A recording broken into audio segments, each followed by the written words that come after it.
तो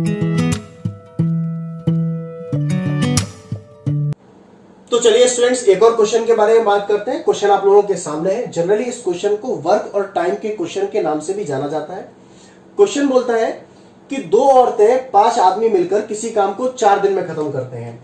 2 women and 5 men can complete a work in 4 days। वहीं अगर औरतें 3 हो जाती हैं और आदमी 6 हो जाते हैं तो वो उसी काम को 3 दिनों में खत्म कर देते हैं। तो बताइए कि अकेला आदमी और अकेली औरत उस काम को कितने दिन में खत्म कर लेंगे। कि 1 वुमेन एंड 1 वुमेन उस काम को कितने दिन में खत्म कर लेंगे। तो जो हमसे पूछा गया है उसको हम क्या कर लेते हैं, लेट मान लेते हैं। आपसे पूछा गया है पहले कि एक औरत अकेले उस काम को कितने दिन में खत्म करेगी, तो हम मान लेते हैं let time taken by 1 women equal to x days. हम मान लेते हैं कि एक औरत उस काम को कितने दिन में खत्म करेगी, x दिनों में खत्म करेगी।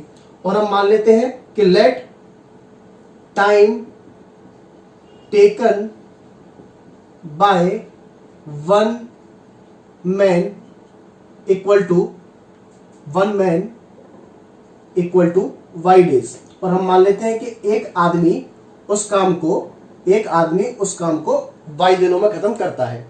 एक चीज आपको क्लियर कर देता हूं कि जैसे यहां वुमन होगा, है ना, एक औरत के लिए वुमन का इस्तेमाल करते हैं, एक आदमी के लिए मैन का इस्तेमाल करते हैं।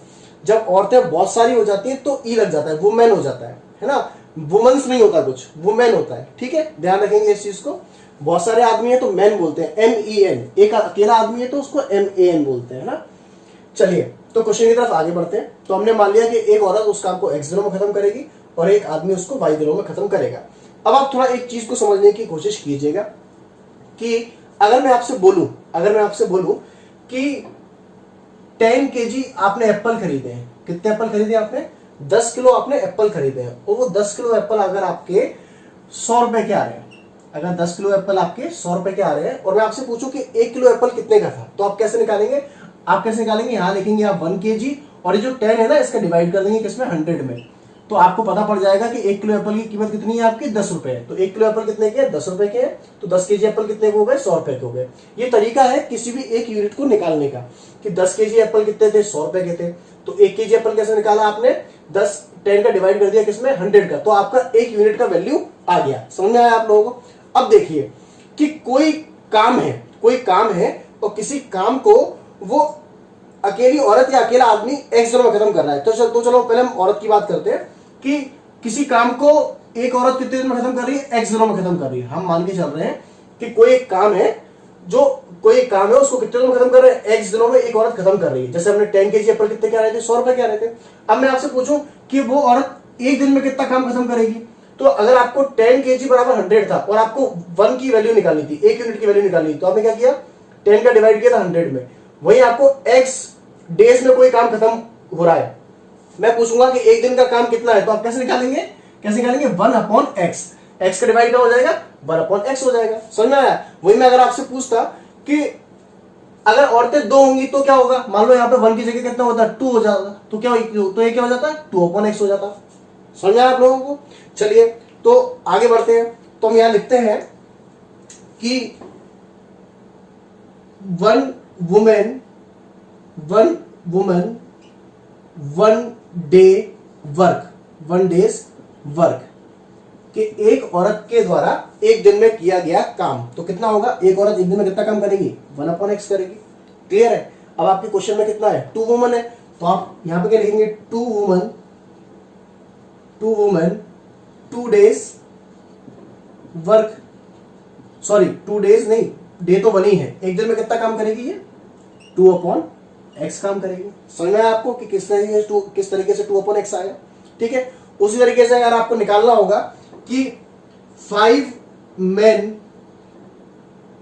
1 day वर्क कि 5 आदमियों को एक दिन का काम कितना होगा, तो आप कैसे निकालेंगे, 5/y। क्यों?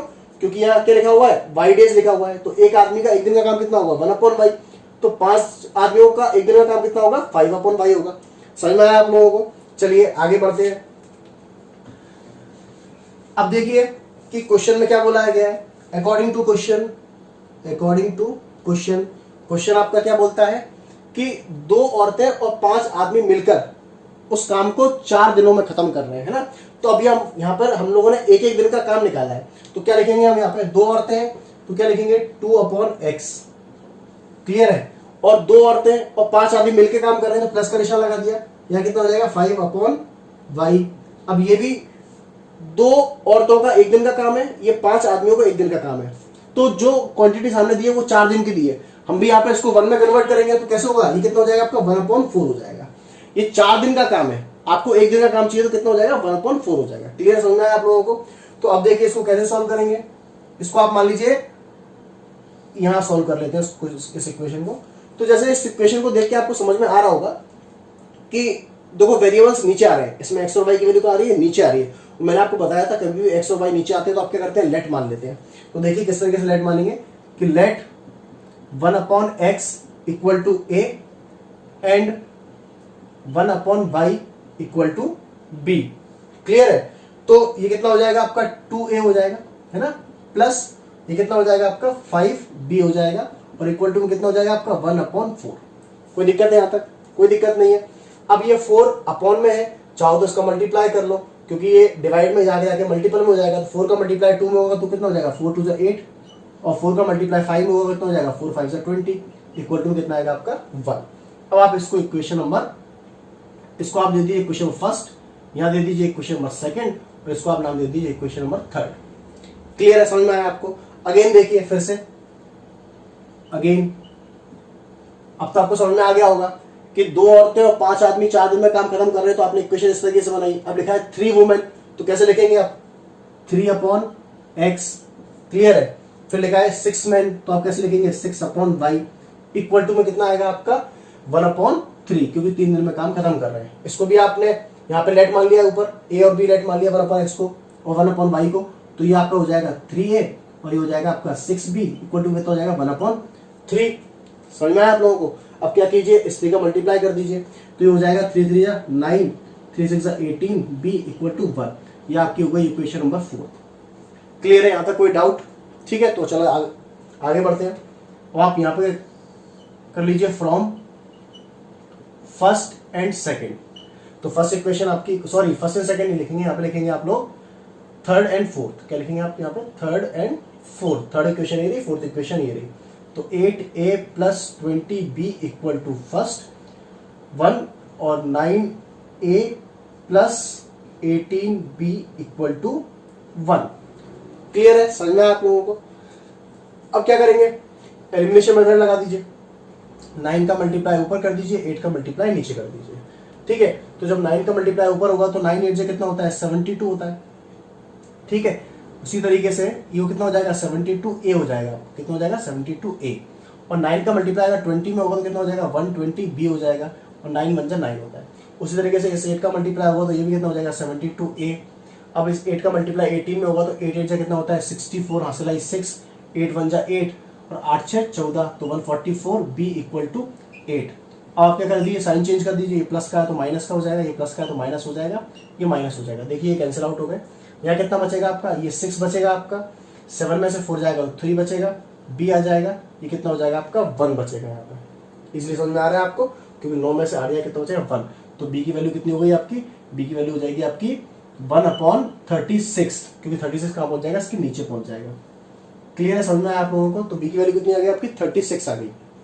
अब आप a की वैल्यू निकाल लीजिए, तो कैसे निकालेंगे कि put b equal to 1/36 in equation third. आप इसको इक्वेशन नंबर थर्ड में पुट कर दीजिए। थर्ड इक्वेशन कहाँ है, ये रही आपकी। तो देखिए कि किस तरीके, अब एक काम करिए, इसको थर्ड में पुट ना करके इक्वेशन नंबर फोर्थ में पुट कर लीजिए, थोड़ा इजी होगा सॉल्व करना आप लोगों को। इक्वेशन नंबर फोर्थ में पुट कर लीजिए, तो 9a अपनी जगह पे है, 18 अपनी जगह पे है, इंटू b की वैल्यू कितनी है 36 है, इक्वल टू 1 आ गया। ठीक है, अब 18 बन जा होता है 18, 18 2 जा होता है 36। देखिए इजीली कैंसिल हो गया। तो 9a इक्वल टू कितना हो गया 1/2 इक्वल टू 1। क्लियर है, 9a प्लस 18 बन जा 18, 18 2 जा 36, 1 बन जा 1, नीचे कितना आ गया 2, इक्वल टू कितना आ गया आपका 1। क्लियर है। अब देखो इसको आगे सॉल्व करते हैं यहाँ पर। अब ये लिखा है 9a प्लस 1/2 इक्वल टू 1, तो 9a को ऐसे ही रखो और 1 इस 1/2 को उस तरफ भेज दो, तो ये हो जाएगा आपका -1/2, तो 9a इक्वल टू एलसीएम ले लीजिए, एलसीएम आएगा 2 माइनस 1/2, 9a इक्वल टू कितना आ जाएगा 1/2, a इक्वल टू कितना आ जाएगा आपका 1/9 का मल्टीप्लाई 2 में हो जाएगा, कितना हो जाएगा 18। तो आपकी जो वैल्यू है a की वो आ चुकी है 1/18 और b की वैल्यू आ चुकी है 1/36। क्लियर है, समझ में आया आप लोगों को। अब आपको वैल्यू निकालनी थी एक्स और वाई की, क्योंकि आपने यहाँ पे लेट माना था, तो वापस पुट कर दीजिए कि फ्रॉम फर्स्ट इक्वेशन क्या थी आपकी 1/x इक्वल टू आपने a माना था, तो 1/x, a की वैल्यू कितनी है 1/18।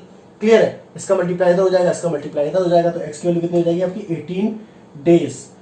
तो x क्या माना था आपने, x माना था कि एक वुमन किसी काम को x दिनों में खत्म कर रही है, तो हमें पता पड़ गया कि एक वुमन उस काम को कितने दिन में खत्म करेगी 18 डेज में खत्म करेगी। वहीं पे अगर यहां पे हम लिख देते हैं फ्रॉम इक्वेशन सेकेंड, तो क्या था आपका second equation 1/y equal to b, तो 1/y, b की वैल्यू कितनी है आपकी 1/36, तो y की वैल्यू कितनी हो जाएगी आपकी 36 डेज। ठीक है, तो आपको फाइनली पता पड़ गया कि y की वैल्यू कितनी आ रही है आपकी 36। तो आपको पता पड़ गया कि एक आदमी उस काम को कितने दिन में खत्म करेगा 36 डेज में खत्म करेगा। तो यहाँ पे आप लिख लेंगे नीचे कि hence time taken by one women equal to 18 days and time taken by one man equal to 36 days।